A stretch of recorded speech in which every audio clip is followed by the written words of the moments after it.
No es terror, es introspección. Los 9 círculos del inframundo muestran cómo una mala decisión puede llevarte cada vez más abajo. Esto es, cuéntame algo. Bienvenido.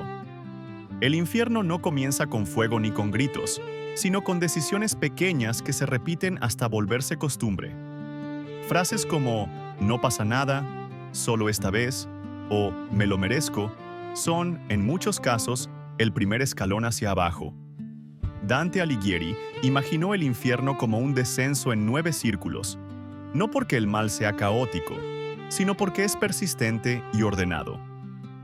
A este lugar no llegan monstruos ni villanos de caricatura. Llegan personas comunes que simplemente dejaron de preguntarse si podían hacerlo mejor. El viaje comienza sin sobresaltos, casi con comodidad, y ese detalle lo vuelve inquietante. Primer círculo. El limbo. Al limbo no se llega por hacer el mal, sino por no involucrarse. Aquí habitan quienes vivieron de manera correcta, razonable y moderada, personas que nunca causaron daño, pero que tampoco se comprometieron con algo más grande que ellos mismos. Fueron buenos ciudadanos, buenos pensadores, incluso buenas personas, pero siempre desde la distancia segura de la neutralidad. Su castigo no es el sufrimiento físico, sino la conciencia eterna de haber estado muy cerca de algo trascendente, sin atreverse a dar el último paso. El limbo es una especie de eternidad correcta, ordenada y vacía, como terminar un examen con todas las respuestas bien, excepto la más importante, que se dejó en blanco por prudencia. Segundo círculo. La lujuria. A este círculo llegan quienes permitieron que el deseo tomara todas las decisiones por ellos. No se trata de amar, sino de no saber detenerse, de confundir intensidad con conexión y urgencia con amor. Estas personas vivieron persiguiendo sensaciones fuertes sin preguntarse a dónde los llevaban, convencidas de que sentir mucho era lo mismo que sentir bien. Ahora son arrastradas por un viento eterno que no les permite elegir dirección ni descanso, del mismo modo en que nunca eligieron con calma en vida. El mensaje es incómodo, pero claro, cuando todo es impulso, nada tiene rumbo, y el viento que parecía emocionante termina decidiendo por ti, sin pedir opinión. Tercer círculo. La gula. Al círculo de la gula no se llega por hambre, sino por exceso. Aquí están quienes siempre quisieron más, incluso cuando ya tenían suficiente, no solo de comida o bebida, sino de consumo, distracción y estímulo constante. Personas que llenaron cada silencio con algo que comprar, comer o mirar, evitando preguntarse qué era lo que realmente faltaba. Ahora yacen bajo una lluvia sucia y pesada, rodeados de aquello que tanto desearon, pero incapaces de disfrutarlo. La enseñanza es directa, aunque se diga sin levantar la voz. Si siempre necesitas más, probablemente no sea necesidad, y no todo vacío se soluciona con otro bocado o una pantalla encendida. Cuarto círculo. Avaricia y derroche. En este círculo llegan quienes hicieron del dinero el eje de su identidad, tanto los que acumularon obsesivamente como los que gastaron sin medida. Aunque parezcan opuestos, ambos vivieron definidos por lo material, creyendo que el valor estaba en lo que se poseía o se mostraba.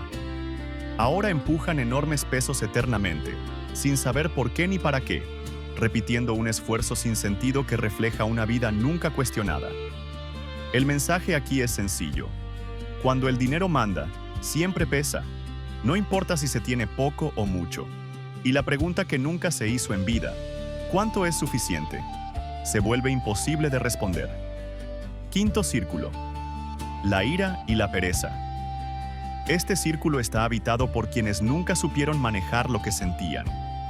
Los iracundos explotan, gritan y atacan, repitiendo una furia que ya no recuerda su origen, mientras que los perezosos del alma permanecen hundidos en silencio, ahogados por palabras que nunca se animaron a decir.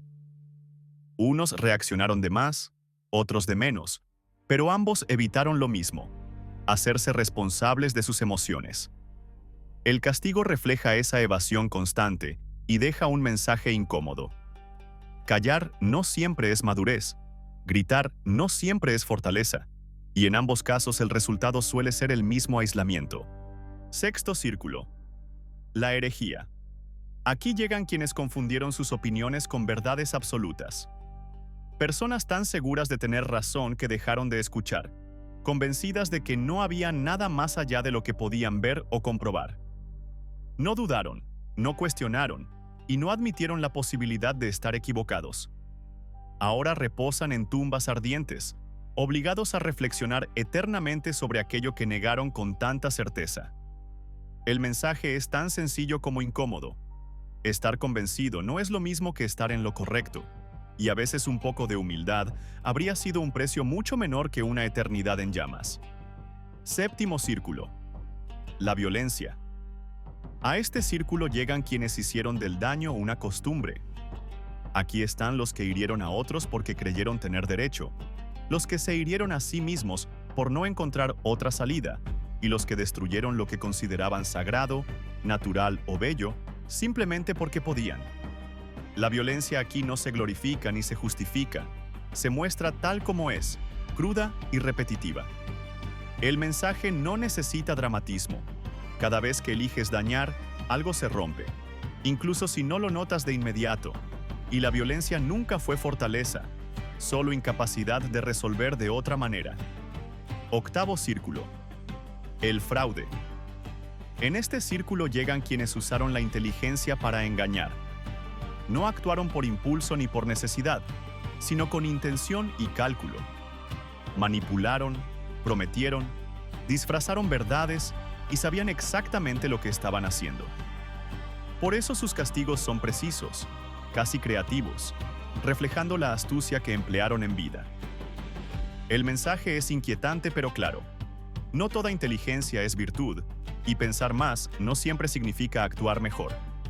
A veces, solo vuelve el daño más eficiente y difícil de detectar.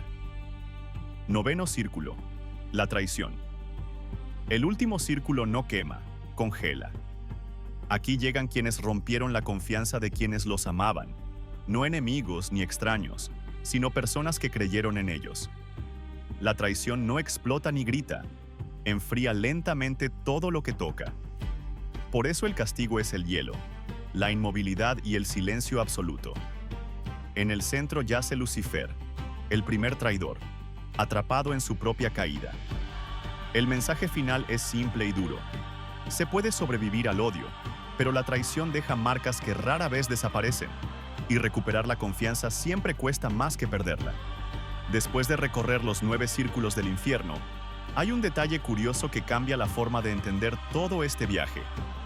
Dante no escribió esta historia solo para hablar del más allá, sino para hablar de su propio tiempo. Muchos de los condenados que aparecen en los círculos no son figuras mitológicas ni personajes inventados, sino personas reales, políticos, líderes religiosos y figuras públicas que Dante conoció o detestó profundamente. En otras palabras, usó el infierno como crítica social y como una lista eterna de «no confío en ti». Otro dato interesante es que el orden de los círculos no se basa únicamente en la religión, sino en la filosofía. Dante tomó ideas de Aristóteles para clasificar los pecados según cuánto daño causaban y cuánta conciencia había detrás de ellos. Por eso los pecados impulsivos están arriba y los calculados, como el fraude y la traición, están abajo. Para Dante, perder el control era grave, pero usar la inteligencia para hacer daño era mucho peor. Una especie de recordatorio de que ser listo no siempre significa ser buena persona. Y quizás el detalle más inesperado es el final del infierno. Contra lo que muchos imaginan, el lugar más profundo no arde, se congela.